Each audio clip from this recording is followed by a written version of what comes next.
Hello everyone, welcome to my channel Miss লিকটক ডিএইচকে। আজকে অনেক দিন পর শীতের শেষে এবং বসন্তের শুরুতে ভাবলাম আরেকটা ভিডিও করে ফেলি। অনেক দিন পড়ালেখা করা হয়নি, আর মাঝখানে জীবন অনেক বেশি উথাল পাতাল হয়ে গেছে। বিয়ে করে ফেলেছি, ইয়াস, congratulations to me.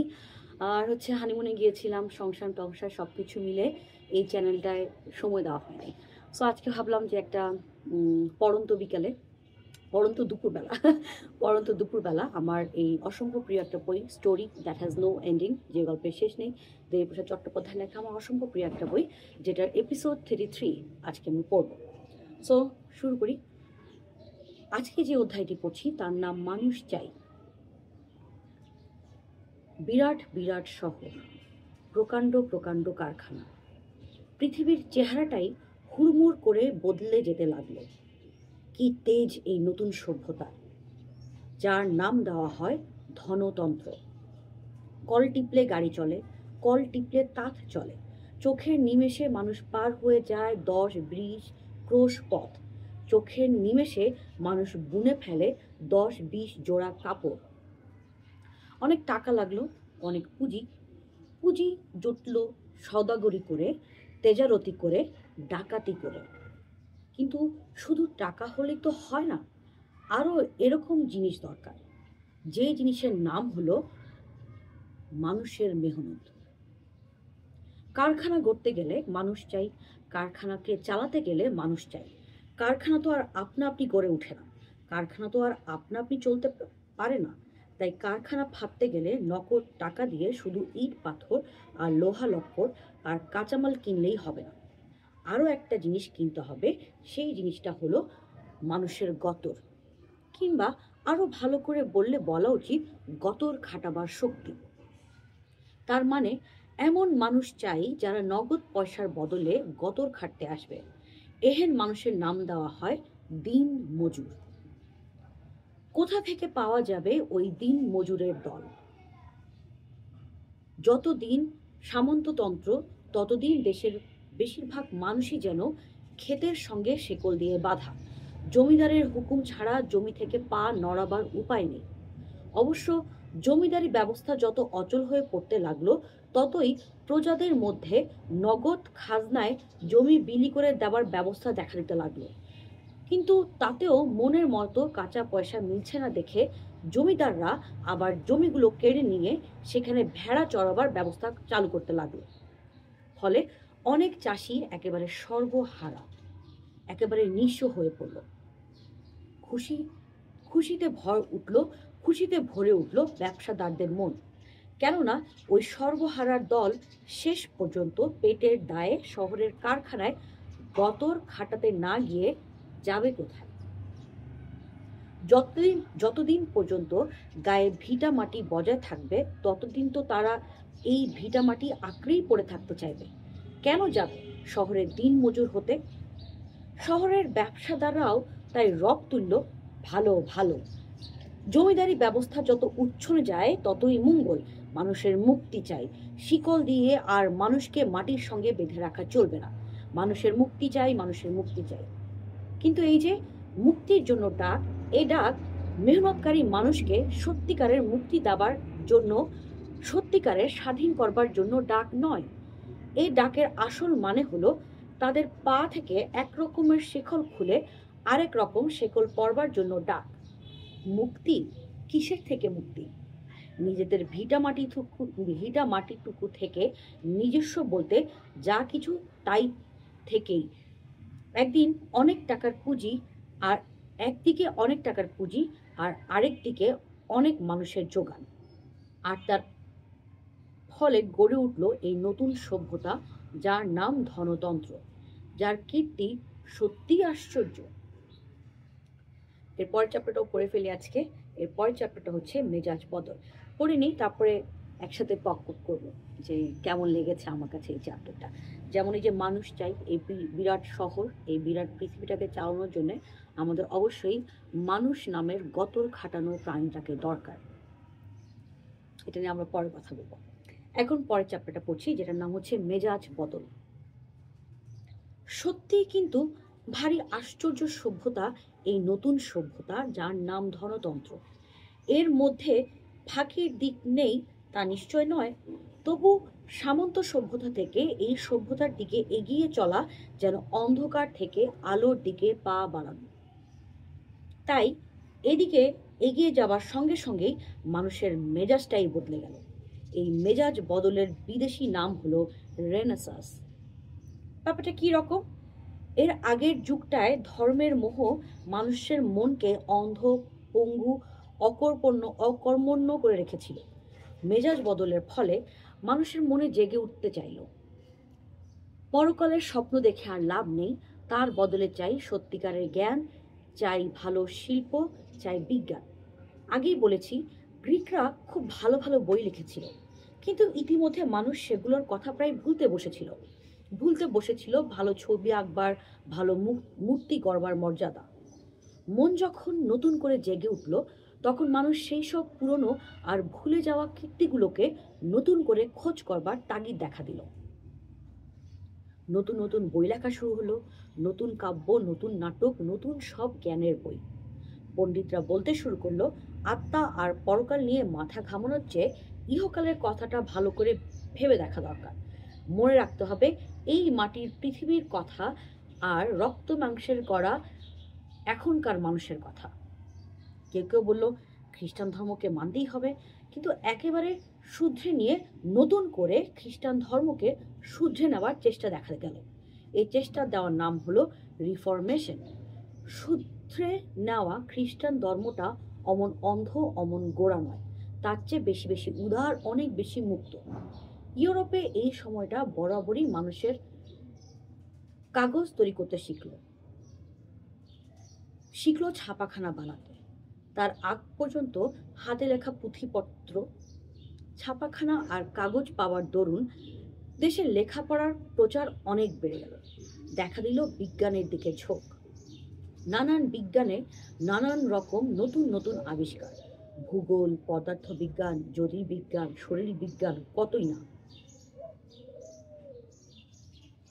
Copernicus, Bruno, Galileo, Kepler, Newton, beacon, Harvey, কত কত সব নামকরা বৈজ্ঞানিকের আবিষ্কার এই যুগটা। অবশ্যই পুরনো পৃথিবীর যারা প্রতিনিধি, ওই রাজা, জমিদার আর পাদ্রি পান্ডার দল, ওরা তখন মরিয়ার মতো বিজ্ঞানের পথ রুখতে চেয়েছে। তারা চেষ্টা করেছে বৈজ্ঞানিকদের পুড়িয়ে মারতে, ফাঁসি কাটে ঝোলাতে, নির্বাসন দিতে দেশ থেকে। তবুও বিজ্ঞানের পথ তারা রুখতে পারেনি। তার কারণ তখনকার দিনের বণিক ব্যবসাদারদের উৎসাহ। বিজ্ঞানকে এরা কাজের ব্যাপার বলে চিনেছিল। যে নতুন সভ্যতা গড়ে তোলবার জন্য তাদের আয়োজন, বিজ্ঞানকে হাতিয়ার করতে না পারলে সে সভ্যতা গড়া যায় না। তারপর ধরো নতুন দেশ আবিষ্কারের কথা। আগে বলেছি, তখনকার দিনের বণিকেরা পৃথিবী জুড়ে সওদাগরি করবার আশায় কেমন করে বড় বড় নাবিকদের সাহায্য করত, আর সেই সাহায্য পেয়ে নাবিকেরা কেমন করে আবিষ্কার করলো নতুন নতুন দেশ। এই মেজাজ বদলের পরিচয় আরও নানান দিকে। যেমন বলা হয় জাতীয়তাবোধ আর দেশপ্রেম। জাতীয়তাবোধ মানে কি? নিজের দেশ, নিজের জাতি নিয়ে গর্ববোধ, তার সম্মানটা সবচেয়ে বড় করে দেখা। ইংরেজরা ভাবতে শুরু করলো আমরা ইংরেজ, ওটাই আমাদের সম্বন্ধে বড় কথা। ফরাসিরা ভাবলো ফরাসি হওয়ার মতো গর্বের কথা আর নেই। জার্মানরাও ভাবতে শুরু করলো এই ধরনের কথাই। কিন্তু সামন্ত যুগে এমনতর কথা কারোরই মাথায় আসতো না। বরং নানান জাতির রাজা মহারাজাদের মতো কুটুম্বিতার দারুণ সবগুলো মিলে যেন জোট পাকিয়েছিল। বরং নানান জাতির রাজা মহারাজাদের মধ্যে কুটুম্বিতার দরুন সবগুলো মিলে যেন জোট পাকিয়েছিল। তাছাড়া তখন সমস্ত ইউরোপ জুড়ে খ্রিস্টান ধর্মের প্রবল প্রতাপ। তাই পুরো ইউরোপটাই যেন একটা জাত, খ্রিস্টানদের জাত। কিন্তু সামন্ত যুগের পরমায়ুর যতই ফুরিয়ে আসতে লাগলো, ততই কমতে লাগলো রাজা মহারাজা আর পাদ্রী পুরোহিতদের দাপট।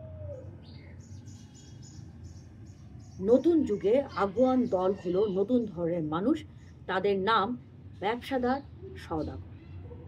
এই দেশের সওদাগরদের সঙ্গে ও দেশের সওদাগরদের রেষারেষি, ঝোঁকটাও তাই এই দেশ আর ও দেশের মধ্যে যে তফাৎ তার উপরে। ব্যবসাদার সওদাগরদের মনের কথা হলো দেশের মানুষ নিজের দেশটাকে সবচেয়ে আপন বলে চিনতে শিখুক, তাহলে নিজের দেশের ঐশ্বর্য বাড়বে। তার মানে ফেপে উঠবে, ফুলে উঠবে নিজের দেশের ব্যবসা বাণিজ্য। তাই ছড়িয়ে পড়তে লাগলো দেশ প্রেমের কথা। একটা চ্যাপ্টার পড়ে ফেলি, অদ্ভুত না? এই মানুষের সভ্যতা, আমরা এই মানুষরা আমাদের জাতীয়তা বোধ, আমাদের ধর্মের প্রতি ভালোবাসা, এই সব কিছু মিলে আমরা সবসময় খুব একটা জটিল অবস্থার মধ্যে ছিলাম, এবং যতই দিন যাচ্ছে আস্তে আস্তে আমরা সেগুলোকে রিফর্ম করতেছি। আমাদের নতুন নতুন চিন্তা, নতুন যুগের মানুষের নতুন নতুন আইডিয়াস, নতুন নতুন ধারণা, নতুন নতুন চিন্তাকে আমরা এখন সানন্দে গ্রহণ করছি। আগের দিনের মতো, যেমন আগের দিনে এখানে যে কথাটা বললো যে বিজ্ঞানীদেরকে ধরে ধরে ফাঁসি দেওয়া হচ্ছিল, মেরে ফেলা হচ্ছিল, তাদেরকে দেশদ্রোহী তকমা দিয়ে তাদেরকে দেশ থেকে বের করে দেওয়া হচ্ছিল। আর ছেলে বিজ্ঞানীদের অবস্থা তো খারাপ ছিলই, মেয়ে বিজ্ঞানীদের কথা তো বলাই যাবে না। মেয়ে বিজ্ঞানীদেরকে তো, মেয়ে চিকিৎসা বিজ্ঞানী বা চিকিৎসা সংক্রান্ত কাজের সঙ্গে যারা জড়িত ছিল তাদেরকে ডাইনি আখ্যা দিয়ে তাদেরকে মেরে ফেলা হয়েছে। এছাড়া হাইপেশিয়া নামে একজন নারী ছিলেন, আমি ওনার এক্স্যাক্ট ডিটেলস, ওটা নিয়ে একটা আমার ভিডিও করার ইচ্ছা আছে, তখন ডিটেলস বলবো। ওনাকেও মেরে ফেলা হয়েছিল, এই ধর্মান্ধ লোকজনই ওনাকে মেরে ফেলেছিল, কারণ উনি একে তো মায়া মানুষ, তার উপর বিজ্ঞান নিয়ে কথা বলে, আধুনিকতার কথা বলে, নতুন নতুন ইনফরমেশন দেয়, যে ইনফরমেশনগুলো আমাদের এতদিন জানা ছিল না। আমরা অন্ধের মতো কোনো একটা কিছু বিশ্বাস করে চোখ বন্ধ করে সেটাকেই মানতাম। বিজ্ঞান সেখানে আমাদেরকে একটা নতুন দরজা, নতুন দুয়ার খুলে দিয়েছিল এই পৃথিবীটাকে আবার নতুন করে বোঝার জন্য। তো চলেন আজকে এই ভিডিওটার আরেকটা চ্যাপ্টার পড়ে শেষ করে দিই, এপিঠ ও ওপিঠ। সত্যি ভারী আশ্চর্য সভ্যতা এই ধনতন্ত্র। এর যা কীর্তি, তার পাশে পুরনো পৃথিবীর সপ্তম আশ্চর্যও বুঝি ম্লান হয়ে যায়। আজকালকার বিরাট বিরাট কারখানাগুলোর কথা ভেবে দেখো, কোথায় লাগে মিশরের পিরামিড আর ব্যাবিলনের প্রাসাদ। চোখের নিমেষে কিরকম রাশি রাশি জিনিস তৈরি হবার ধুম, কাপড় চোপড়, খাবার দাবার থেকে শুরু করে হাওয়া গাড়ি, হাওয়াই জাহাজ পর্যন্ত, কতই না।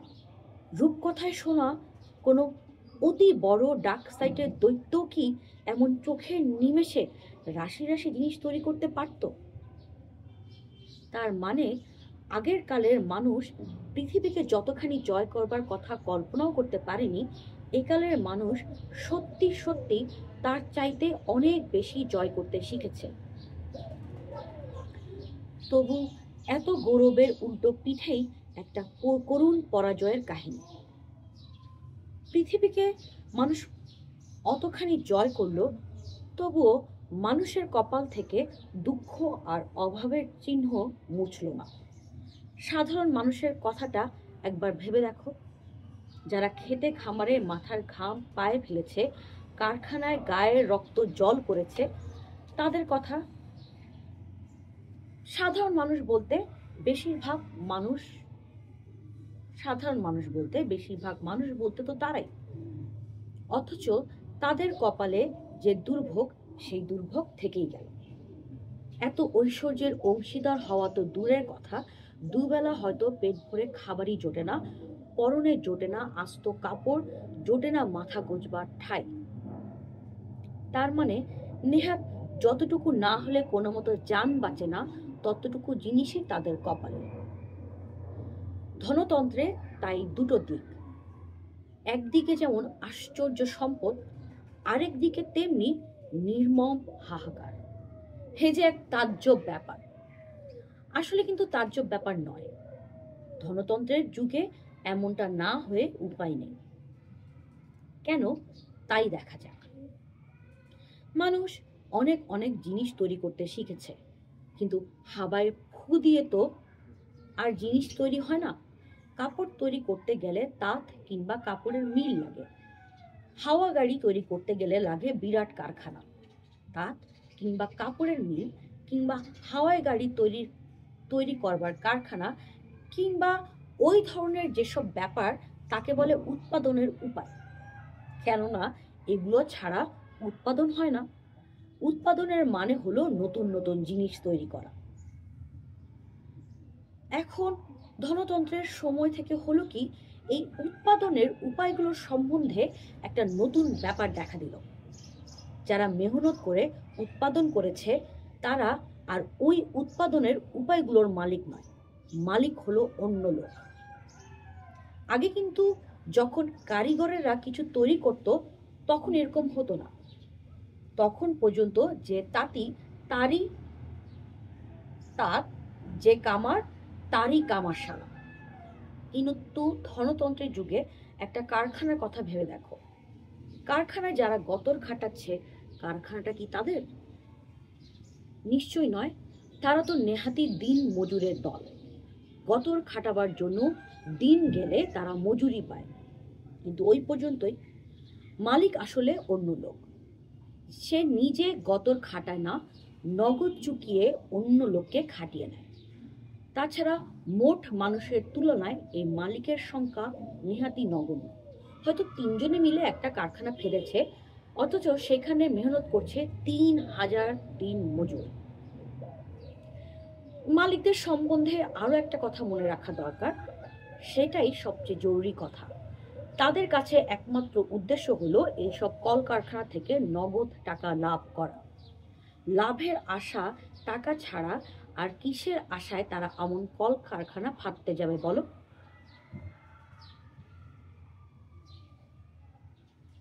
আর উৎপাদনের উপায়গুলো যারা মালিক তাদের উদ্দেশ্য অনুসারেই তো সমস্ত কিছু উৎপাদন হবে।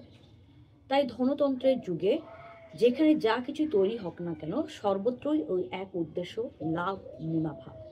তার মানে মানুষের অভাব দূর করা নয়। ধরো বিরাট বিরাট একটা কারখানায় কাপড় তৈরি হচ্ছে, কিন্তু কেন? উদ্দেশ্যটা কি? দেশের সাধারণ মানুষ ওই কাপড় পরে বাঁচবে বলে? মোটেই তা নয়। তাহলে কারখানাটার যে মালিক তার লাভ হবে, সেই জন্যই তো কাপড় তৈরি। মালিক তাই হিসাব করে দেখবে কেমন ভাবে কাপড় তৈরি হলে তার লাভ সবচেয়ে বেশি। আর কারখানাটার মালিক তো সেই, তাই এখানে তার হিসাব মতোই কাপড় তৈরি হতে বাধ্য। যেমন ধরো, দেশের লোক মোটা কাপড়ের অভাবে খুব কষ্ট পাচ্ছে, কিন্তু মালিক হয়তো হিসেব করে দেখলো কারখানায় মোটা কাপড় তৈরি করে দেশের লোকের কাছে বেচবার চেয়ে যদি খুব শৌখিন কাপড় তৈরি করে বিদেশে রপ্তানি করা যায় তাহলে অনেক লাভ বেশি। কারখানাতে তাহলে রপ্তানির জন্যই শৌখিন কাপড়ই তৈরি হবে নাকি? কিংবা ধরো বাজারে কাপড় নেই, হু হু করে আগুনের মতো কাপড়ের দর বাড়ছে, কিন্তু তাতে মালিকের ভীষণ লাভ। আর ভীষণ লাভ বলেই মালিক ঠিক করলো কারখানায় কাপড় তৈরির উপর রাশ টানতে হবে। আগে হয়তো দিনে হাজার হাজার গজ কাপড় তৈরি হচ্ছিল, মালিক ঠিক করলো এখন থেকে দিনে মাত্র 700 গজ কাপড় তৈরি হবে। তাহলে বাজারে কাপড়ের আমদানি আরো কমে যাবে, কাপড়ের দর আরো চড়বে, মালিকের লাভ আরো বাড়বে। কিন্তু তাতে যে দেশের লোকের দুঃখের আর অবধি থাকবে না। মালিক বলবে, তা আমি কি জানি, দেশের লোক যদি কারখানার মালিক হতো তাহলে কিসে তাদের লাভ হয় সেই হিসাব অনুসারেই তার কারখানা চলত। কিন্তু কারখানার আসল মালিক হলো আমি। লাভ করতে চাই বলেই তো আমি কারখানা খুলেছি। তাই আমার কারখানা এমনভাবে চলবে যাতে আমার লাভ সবচেয়ে বেশি। মুনাফার খাতিরে উৎপাদন। দেশে যা কিছু তৈরি হবে তা শুধু মালিকদের লাভের অঙ্কটা বাড়াবার জন্য। আর যদি তাই হয় তাহলে দেশের সাধারণ লোকের পক্ষে খুব গরিব হয়ে থাকতেই হবে। এ তো খুব সোজা কথা। হিসেবটা দেখো, কারখানার মালিক যদি লাভ করতে চায় তাহলে তো কারখানার মালপত্রগুলো তৈরি করতে হবে খুব সস্তায়, আর সেগুলো বাজারে ছাড়তে হবে চড়া দামে। সস্তায় মালপত্র তৈরি করবার কায়দাটা কি? কাঁচামাল সস্তায় কেনা আর মজুরদের কম মজুরি দেওয়া। তার মানে কিন্তু দেশের বেশিরভাগ লোককে খুব গরিব করে রাখা। কেননা সাধারণ মানুষ বলতে, দেশের বেশিরভাগ মানুষ বলতে তো কৃষক আর মজুরেরাই। কাঁচামাল তো বেশিরভাগ কৃষকদের কাছ থেকেই কেনা। তাই সস্তায় কাঁচামাল কেনা মানেই কৃষকদের গরিব করে রাখা, আর মজুরি কম পেলে মজুরা তো গরিব হয়েই থাকবে। ধর একটা কাপড়ের কারখানা, সস্তায় কাপড় তৈরি করতে হলে সস্তায় তুলো কেনা চাই, কিন্তু সস্তায় তুলো কেনা মানেই যারা তুলোর চার্জ দিচ্ছে সেই কৃষকদের কম পয়সা দেওয়া, তার মানে গরিব করে রাখা। কিংবা শুধু কারখানায় যারা গতর খাটাচ্ছে তাদের দিন মজুরি বাবদ দেদার টাকা দেওয়া হয়ে গেল, তাহলে কি সস্তায় কাপড় তৈরি হবে? নিশ্চয়ই নয়। তাই যতটুকু না দিলে মজুররা জানে বাঁচে না, তাদের দিন মজুর বাবদ শুধু ততটুকুই। তাই লাভের আশায় কাপড় তৈরি করতে গেলে দেশের বেশিরভাগ লোককে গরিব করে রাখতেই হবে। তারপর তৈরি করা মালগুলো বাজারে ছাড়বার সময় হিসাব করে দেখতে হবে কত চড়া দরে ছাড়া যায়। যত চড়া দর ততই তো লাভ বেশি, আর ওই চড়া দরে বাধ্য হয়ে বাজার থেকে জিনিস কিনতে হয় বলেই দেশের লোকের অবস্থা আরো সঙ্গীন হয়ে ওঠে। ধনতন্ত্রের যুগে সেপাই শান্তি, আইন আদালত সবই মালিকদের হাতের মুঠোয়। তাই তারা নানান কায়দা কানুন করতে পারে, আর অত রকম কায়দা কানুন করতে পারে বলেই দেশের বেশিরভাগ মানুষকে অমন দিন দরিদ্র করে রেখে নিজেরা দারুণ বড়লোক হতে পারে। এই হলো ধনতন্ত্রের চেহারা। এদিকে মাত্র মুষ্টিমেয় মালিকের দল, তাদের অগাধ টাকা, অসীম প্রতিপত্তি। আর একদিকে দেশের সাধারণ মানুষ, তাদের কপালে শুধু ততটুকুই যতটুকু না হলে নেহাত জানে বাঁচানোর দায়। ধনতন্ত্রে তাই দুটো দিক। একদিকে দেখা যায় মানুষের উৎপাদন শক্তি কি অসম্ভব বেড়ে গেছে, পৃথিবীর কাছ থেকে আদায় করতে শিখেছে কি অতুল ঐশ্বর্য।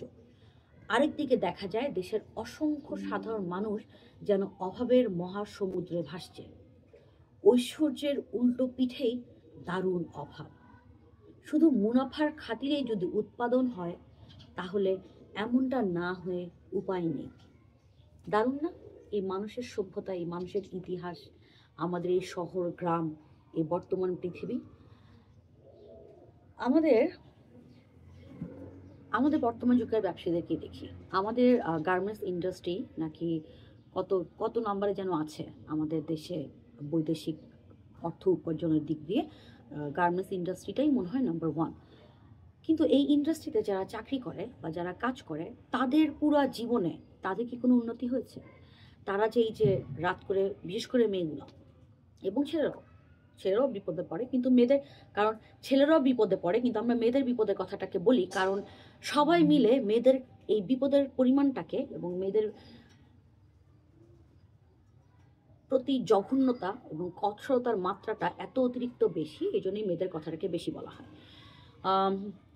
সো আমি যেটা বলছিলাম যে এই যে গার্মেন্টসে যেসব মেয়েরা চাকরি করে, কোনো গার্মেন্টস মালিক বা কোনো যারা কোটি কোটি হাজার হাজার কোটি টাকা ব্যবসা করে, তাদের কি কখনো কোনোদিন দেখেছেন কোনো ইনিশিয়েটিভ নিতে যে আমার গার্মেন্টসে আসা কর্মীগুলো যাতে এই আসার পথে ট্রান্সপোর্টটাকে আমি এভাবে সিস্টেম ওয়াইজ করে দিলাম, বা কোনো একটা বাস কোম্পানির সাথে আমি একটা এগ্রিমেন্টে আসলাম যে ও এই সার্টেন টাইমটায় আমার গার্মেন্টসের কর্মীদেরকে নিরাপদে, সেটা রাত হোক দিন হোক ভোরবেলা হোক, নিরাপদে আমার কর্মস্থানে ওদেরকে পৌঁছে দিয়ে যাবে, বা ওদের থাকা খাওয়া, ওদের বাসস্থান, ওদের বাচ্চা কাচ্চা। বাংলাদেশে মানে হাজার হাজার গার্মেন্টসের মধ্যে জাস্ট একটা কি সর্বোচ্চ মনে হয় 3টা গার্মেন্টসে আপনি গেলে আপনি পাবেন যে যাদের বাচ্চা আছে ছোট, সেই বাচ্চাকে রাখার জন্য ডে কেয়ার একটা ছোট্ট করে সিস্টেম করা। এবং খুব অল্প কিছু গার্মেন্টসে আপনি গেলে পাবেন যে হ্যাঁ ওদের একটা খুব সুন্দর একটা পরিবেশে ওদের একটা খাওয়ার জায়গা আছে, সুন্দর একটা বিশ্রামের জায়গা আছে, জায়গাটাও খুব সুন্দর, কোনো মানে ঘুপচি ঘরের একটা বারান্দার চিপার মধ্যে তারা কাজ করতেছেন, একটা প্রপার আর্কিটেক্ট দিয়ে একটা প্রপার একটা ইন্ডাস্ট্রি ডিজাইন করা, যেখানে মানুষের ঢোকা থেকে শুরু করে তার রেস্ট, তার খাওয়া দাওয়া, তার আনুষঙ্গিক আর যতগুলো নিড আছে সেখান থেকে শুরু করে তার ফ্যাক্টরিতে তার যে আলটিমেট কাজ যেটার জন্য সে ফ্যাক্টরিতে গিয়েছে সেটা করা পর্যন্ত সব কিছু খুবই সিস্টেম্যাটিক।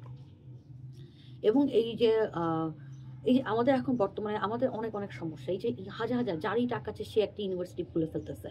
তারপর এই যে সরকারি ইউনিভার্সিটিগুলো, মানে একটা অস্থির অবস্থা, হর্ন টন থেকে শুরু করে সব কিছু মিলায় একদম জঘন্য একটা অবস্থার মধ্যে আছি। এটা আবার একটা সম্পূর্ণ ডিফারেন্ট লেয়ারের অবস্থা।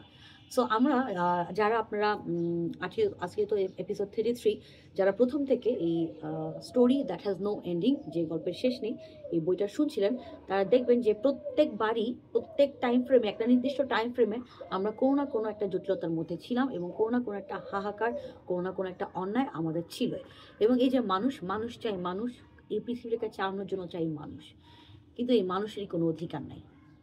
এই যে যারা গার্মেন্টসে কাজ করতো বা কলকারখানায় কাজ করতো, এই কলকারখানার মানুষদের উপরেও কিন্তু একসময় ভয়ঙ্কর ভয়ঙ্কর অত্যাচার করা হয়েছে, এখন হচ্ছে। আমাদের বাংলাদেশের মতো যারা তৃতীয় বিশ্ব খয়রাতি দেশ, সেই সব দেশে তো মানে কি বলবো, কয়েকদিন আগেও তো মানে কয়েক বছর আগেও তো একটা ফ্যাক্টরিতে যেখানে অনেকগুলো বাচ্চা কাজ করতো, আগুন লেগে গেছে দেখে ফ্যাক্টরির দারোয়ান বাইরে থেকে লক করে চলে গেছে এবং সবগুলা মানুষ ওখানে পুড়ে মারা গেছে, সবগুলা বাচ্চা ওখানে পুড়ে মারা গেছে।